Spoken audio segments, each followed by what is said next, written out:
Selama ini kami cari makan di bakolong hutan, berburu, pancing, setiap hari pangkur sagu, cari makan, biar capek tapi itu sudah kita punya tugas dan tanggung jawab kita sampai hari ini.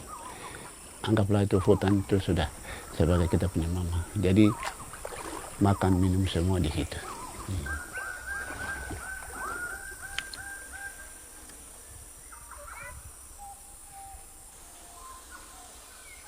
Dulu kan tidak pakai uang. Jadi makanan itu semua serba ada. Sekarang dunia uang.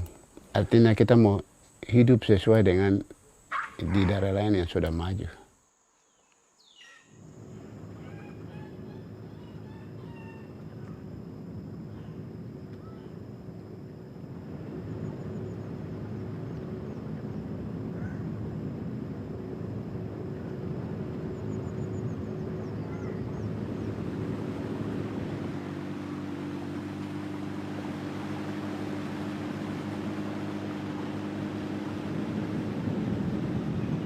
Pemerintah paling rencana sesuatu tidak pernah informasi publik jelas kepada kami, tiba-tiba perusahaan itu datang.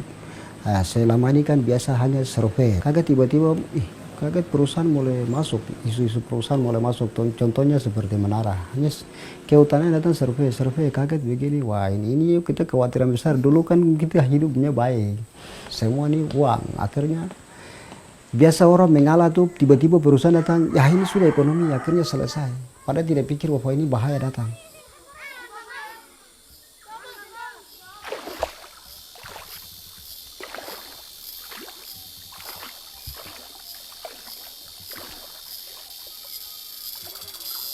Sekitar tahun 2013 ada tim yang datang. Tidak tahu itu mungkin orang kehutanan, ada 3 orang. Yang selainnya itu polisi. Polisi ada juga intel dari tentara juga ada. Karena mereka lihat di situ ada tentara, ada polisi. Dari pemilik dusun mereka bertanya, ini kok ada kaitan dengan kita punya dusun? Tapi dari pihak pemerintah kok mereka menggunakan aparat, terutama polisi. Sosialisasi dengan masyarakat itu polisi dan tentara. Sehingga masyarakat juga dia mau berbicara untuk menyampaikan dia punya hak yang sebenarnya bagaimana, tetap saja tertutup karena waktunya dibatasi.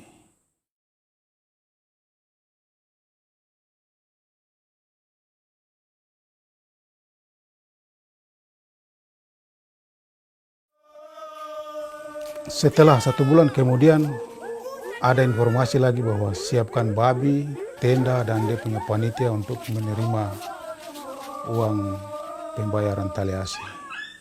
Di dalam amplop pak yang mereka sudah pak uang itu tidak tertulis jumlah uang yang mereka tulis di situ. Tetapi mereka bilang bahwa ini marga ini punya.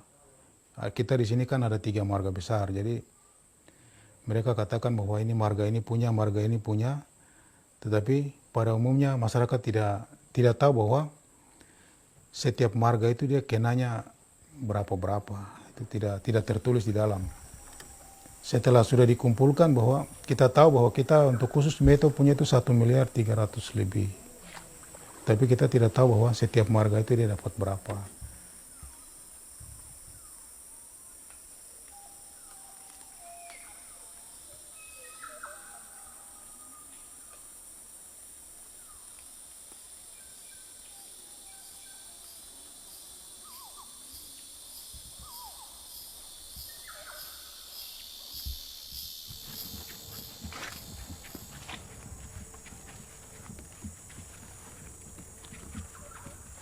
Sebelum adanya perusahaan masuk, rasa persaudaraan, kekeluargaan, dalam kerjasama, selalu gotong royong, tidak membedakan antara satu dengan yang lain.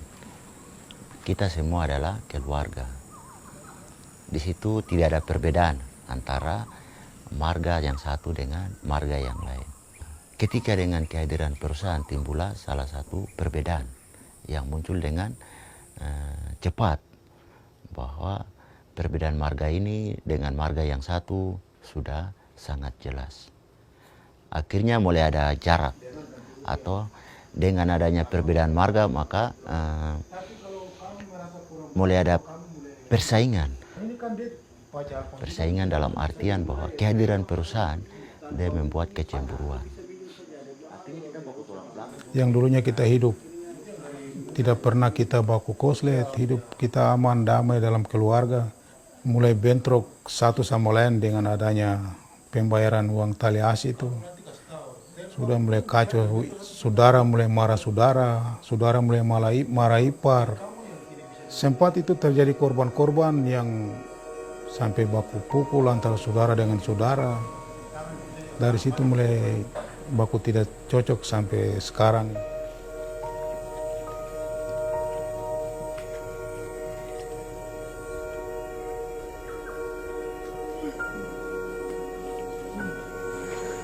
Dulu ini hutan milik adat.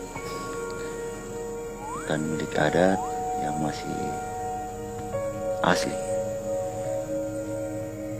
Sekarang hutan milik adat ini sudah berubah menjadi lahan persemaian kelapa sawit milik PT MKJR Mega Jaya Raya. Sehingga lahan ini lahan kelapa sawit yang dijadikan sebagai tempat persemaian atau nursery. Dulu tempat ini biasanya digunakan sebagai tempat berburu, mencari babi atau binatang, pancing untuk cari ikan, juga sebagai tempat sumber air minum yang dengan bebas kita bisa mencari.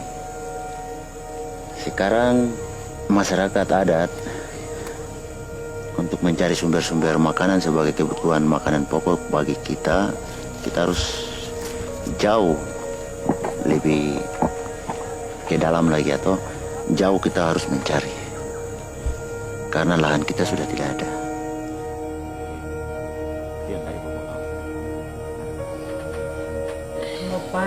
Dulu masih bakulong hutan kan jalan tuh tidak terasa jalan. Tapi kata sekarang hutan sebesar semangat. Tapi sampai jam 4. Akhirnya hasil kayu, sagu, pokoknya hasil alam yang Tuhan sudah berikan lewat kita, rotan sampai segala macam itu anggaplah itu hasil hutan. Sudah awan jatuh, hancur di tempat, tidak sesuai dengan adat kebiasaan kita. Kami rasa sedih kalau hutan jatuh begitu saja, bagaimana? Kalau bukan kita berarti cucu cece ke depan.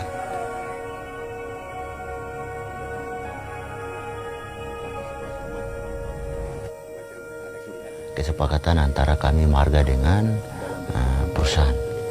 Dalam hal ini pendidikan, kesehatan, kampung. Dalam kampung itu seperti air bersih, perumahan masyarakat, penerangan. Itu yang kesepakatan diminta oleh masyarakat.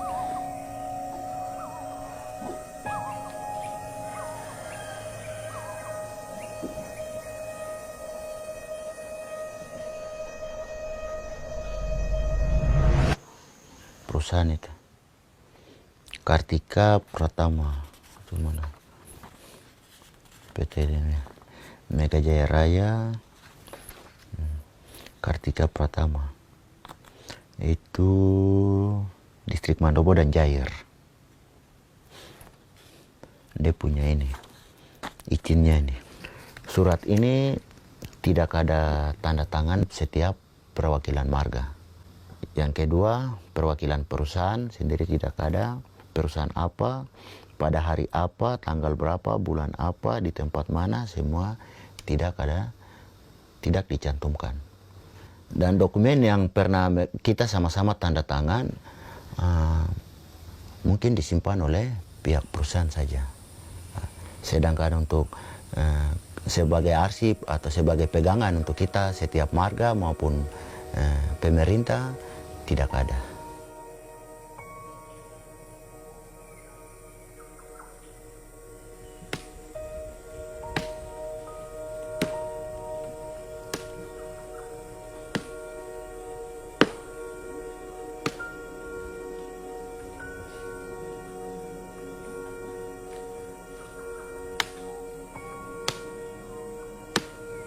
Kita ini masyarakat orang bodoh.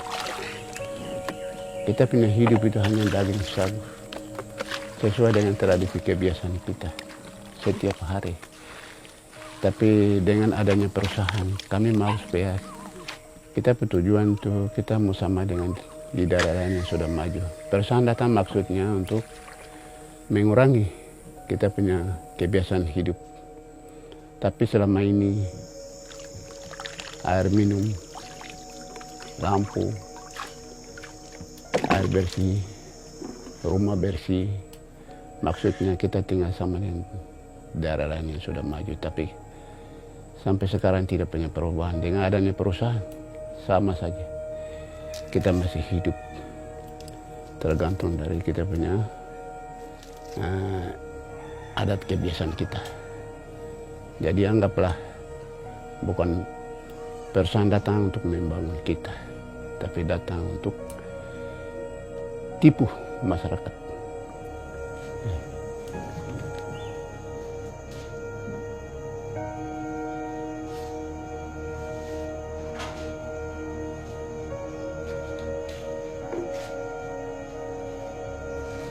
Dua hari lalu saya baru mengundurkan diri dari perusahaan untuk pergi kuliah dan mengambil jurusan hukum. Saya berpikir bahwa tempat kami yang sekarang perusahaan ada buka ini, kalau tidak ada orang hukum pasti kita ditipu.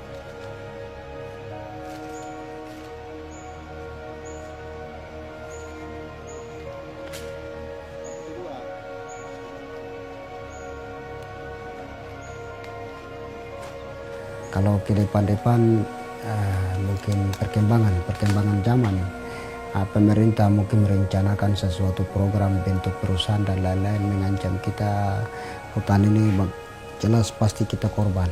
Pemerintah Bovendigul atau pemerintah mana saja datang, kami duduk pikir-pikir, wah ini perusahaan bisa masuk hancur kita hutan ini. Akhirnya kami duduk diskusi bagaimana caranya supaya kita hutan ini bisa ada sisa, atau kita bagaimana peta tanah ini. Kita harus membuat peta, dan tujuan daripada peta itu kami buat untuk melindungi hutan, bukan untuk kasih perusahaan. Menurut saya pikir ini hutan masih ada, jelas kita masih hidup aman. Kita gambar peta dan bagaimana caranya peta itu supaya pemerintah harus diakui, termasuk bupati distrik dan juga gubernur harus menyelesaikan peta itu. Peta itu sehingga peta itu bisa dilindungi undang-undang, supaya ada kekuatan hukum, supaya masyarakat bisa tinggal di dalam hutan itu, karena bisa tinggal berdasarkan hukum, karena kita tinggal di atas warga negara Indonesia.